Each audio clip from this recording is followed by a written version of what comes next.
अतिशय असंवेदनशील हे सरकार आहे। आता उन्हाळा इतका वाढलेला आहे, शेतकरी प्रचंड अडचणीत आहे। पुणे जिल्ह्यामध्ये महाराष्ट्रामध्ये अनेक तालुक्यांमध्ये प्रचंड दुष्काळ आहे आणि अशी परिस्थिती असताना हे जे सरकार आहे त्याचा मी जाहीर निषेध करते आणि दरवाढ ही जी केलेली आहे ही हुकुमशाही आम्ही सहन करणार नाही।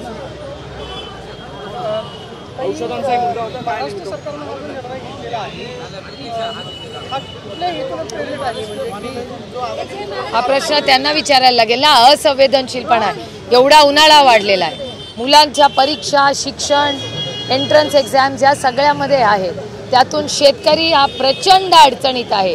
तुम्हाला कांदा, सोयाबीन, दुधाची काय परिस्थिती आहे माहिती आहे। असं असताना, पाणी नसताना, एवढा मोठा दुष्काळ असताना अतिशय असंवेदनशील आणि हा निर्णय घेतलेला आहे, त्याचा आम्ही सगळे जाहीर निषेध करतो। एकीकडे तुम्ही शिक्षण आणि या सगळ्याचा मुद्दा काढलेला आहे, पण भाजपकडनं रवींद्र दंगेकर यांना टोल केलं जात आहे, त्यांचं शिक्षण काढलं जात आहे, काय सांगाल?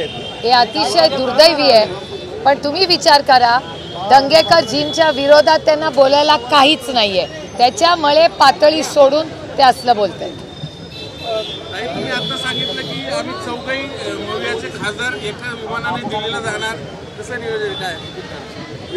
नियोजन म्हणजे आम्ही काही प्रायव्हेट प्लेनवाले नाही, त्याच्यामुळे आम्हाला बुकिंग इन ॲडव्हान्स करायला लागतं आणि आमच्याकडे त्यांचे इतके पैसे आणि यंत्रणा पण नाही, त्याच्यामुळे आम्ही आपलं तिकीट ॲडव्हान्समध्ये घेतलं ना तर कमी पैशातही मिळतं, त्याच्यामुळे आम्ही म्हणून सगळं बुकिंग केलेलं आहे। बरोबर की नाही भाऊ? विश्वास व्यक्त केला तुम्ही असं एकाच तुमच्याच नाही तर चौघांचाही विश्वास? अर्थातच जिल्ह्यामध्ये तुम्ही बघताय की लोकांमध्ये गेल्यानंतर लोकांना या देशामध्ये बदल हवाय, लोक भ्रष्टाचाराला थकलेत, कंटाळलेत, लोक बेरोजगारीला कंटाळलेत, लोक महागाईला कंटाळले आहेत आणि ज्या पद्धतीने हे सरकार शेतकऱ्यांच्या विरोधात आहे, कामगारांच्या विरोधात आहे, महिलांच्या विरोधात आहे, त्याच्यामुळे या केंद्र सरकारमध्ये या देशातल्या नागरिकांना, स्वाभिमानी मराठी माणसाला केंद्राच्या सत्तेमध्ये बदल हवा आहे।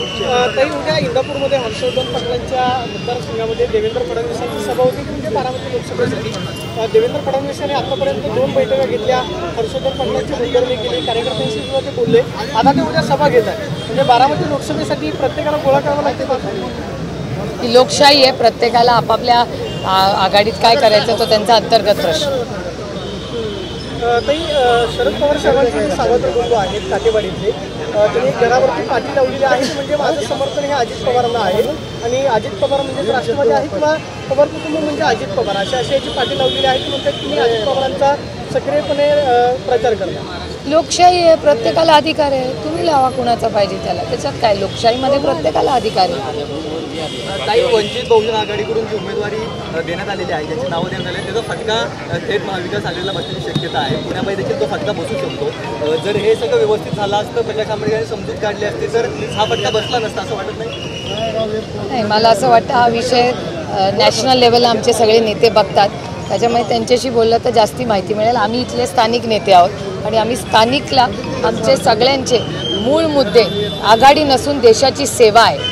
आघाडीचा धर्म आम्ही पाळतोच, पण त्याबरोबर आम्ही देशाची सेवा आणि आज देशावर जो अन्याय होतोय त्याच्यासाठी लढतो। ताई, शिंदे गटातले जवळपास विद्यमान खासदार 2 खासदारांचे त्यांचा अंतर्गत प्रश्न आहे आमचा। भावना गवळी असं म्हणाले होते की मेरी झाशी नाही दूंगी, मला माहिती नाही, मी ऐकलेलं नाही आणि वाचलेलं पण नाही वर्तमानपत्रात। काय अंतर्गत महायुतीमधल्या ज्या अंतर्गत वादामुळे त्याचा फटका? मला याचा फारसा काय माहिती नाही, जे वर्तमानपत्रात आणि टीव्हीवर येतं तेवढंच मला माहिती असतं, अंतर्गत गोष्टी मला माहिती नसतात आणि मी इतकी माझ्या कामात आणि दुष्काळामध्ये व्यस्त आहे की मला फारसा बाकीच्या कामांसाठी वेळ नसतो। एकनाथ खडसे 2 दिवसांपासून दिल्लीमध्ये होते, ते परत आले, तसं म्हणतात की जर मला भाजपमध्ये जायचं असेल तर मी कार्यकर्त्यांना विचारामध्ये घेईन, ते परत भाजपमध्ये जातील, अशा पद्धतीची चर्चा आहे।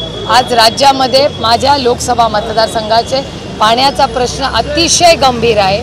आज उजनीच्या धरणात पाणी नाही आहे, नाझरे धरणात पाणी नाही आहे, प्रचंड पाण्याची कपात सगळीकडे होत आहे, त्याच्यामुळे मी दुष्काळाच्या कामामध्ये, कारण काय असंवेदनशील सरकार दुष्काळाकडे दुर्लक्ष करत आहे, त्याच्यामुळे त्या कामात इतकी व्यस्त आहे की मला फार बाकीचं काम बघण्यासाठी वेळ नसतो. पण एकनाथ खडसे आता पक्षामध्ये आहेत, त्यांच्या कन्या राष्ट्रवादीच्या महिला प्रदेशाध्यक्ष आहेत. एकनाथ खडसे असा विचार करतील असं वाटतं तुम्हाला? मी काय विचार करू शकते सांगू शकते, दुसऱ्यांचा मी कसं सांगणार? मी राष्ट्रीय नेते असले तर तुम्हाला गॉसिपसाठी वेळ आहे, मला नाही हो. मला दुष्काळातून वेळच मिळत नाही आणि माझा रोहिणीताई माझ्या बहिणीसारख्या आहेत, त्यामुळे तुम्हाला वेळ असेल, मला फार कमी वेळ असतो. आम्ही सगळे आमच्या या कामामध्ये फार व्यस्त असतो. मान्य आहे, पण खडसे साहेबाला पक्षाने एवढं दिलं, एवढ्या प्रत्येक काळात त्यांना आमदार केलं आणि आता तेच म्हणतात की माझ्या सुनेविरोधात मी प्रचार करणार नाही, मी कुठेतरी पार्टीशी प्रतारणा नाही करत. एक गोष्ट चांगली आहे की या राज्यामध्ये सुसंस्कृतपणा राहिला आहे, हे ऐकून बरं वाटलं. आम्ही आमचं बघून घेऊ ना. थँक्यू. तुम्हाला फार काळजी आमची. मला आनंद वाटतोय तुमच्यासारखा वेलविशर माझ्या आयुष्यात आहे. पवार परिवार म्हणून प्रेस होत आहेत, नेमकं कोण आहे माहित नाही. मला नाही माहिती बाबा, मी दुष्काळाच्या कामात फार व्यस्त आहे. बारामती लोकसभा वेगवेगळ्या समस्या आहेत. कुठं जनावरांमुळे शेतीचं नुकसान होतंय किंवा दौंड भागामध्ये काही पाण्याचा प्रश्न, तर त्या गावांनी निवडणुकीवरती बहिष्कार टाकायचं असं जाहीर केलं, तर मग याचा कसा उपाय करायचा? नाही, अर्थातच ज्या ज्या भागामध्ये हे प्रॉब्लेम्स आहेत, स्थानिक आमदारांना मी लगेच कॉन्टॅक्ट करते. ते कुठल्याही विचाराचे असले आणि सत्तेत आज जे लोक आहेत त्या सत्तेतल्या लोकांना कॉन्टॅक्ट करून तिथे काय काय प्रश्न आहेत आणि मी आपल्याच चॅनलवर गेले 4 महिने पाण्याच्या प्रश्नाबद्दल सातत्याने बोलले. त्याच्याबद्दल दुर्दैवाने फार कोणी नोटीस घेत नाही, त्यांना कोण काय करतं ह्याच्यातच जास्त इंटरेस्ट असतो. त्याच्यामुळे दुष्काळाबद्दल जर जास्त थोडंसं लक्ष दिलं तर मला वाटतं संवेदनशीलपणा, माणूस पाणी असाल तर जगेल ना, पाणी नसला तर माणूस कसा जगेल? गॉसिप जगलो तर करू ना. तुम्ही जे ट्विट केलं होतं तर तो थोडा हिंदीमध्ये बाईट हवा होता, तो that is good journalism. I am so happy. कोई है जिंदा जिसको सीरियस जर्नलिज्म करना है. आज आपण बघता, काल एक मोठी बातमी IIT बद्दल आली होती हिंदी. कल आज न्यूज़पेपर में ऐसे एक न्यूज़ आया था जिसमें IIT जो मुंबई की है वहाँ 100% प्लेसमेंट हुआ करते थे. इस बार 40% ऐसे जो स्टूडेंट्स हैं जिनको नौकरी ऑन कैंपस नहीं मिली है और इसका कारण है बेरोज़गारी इस देश में बढ़ रही है. अगर आप 15-20 दिन से अगर डेटा फॉलो करेंगे तो आपने देखा होगा कि इस देश की बेरोज़गारी बढ़ रही है. ये मैं नहीं कह रही हूँ, केंद्र का डेटा कह रहा है.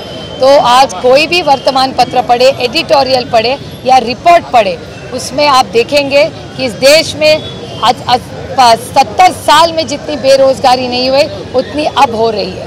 और इसीलिए मैंने एक ट्वीट किया था और विनती की थी केंद्र सरकार को कि IIT इस देश के सबसे बड़ी संस्था है, मोस्ट क्रेडिटेबल संस्था है और उधर के हमारे बच्चों को अगर नौकरी नहीं मिल रही तो ये देश कहाँ जा रहा है.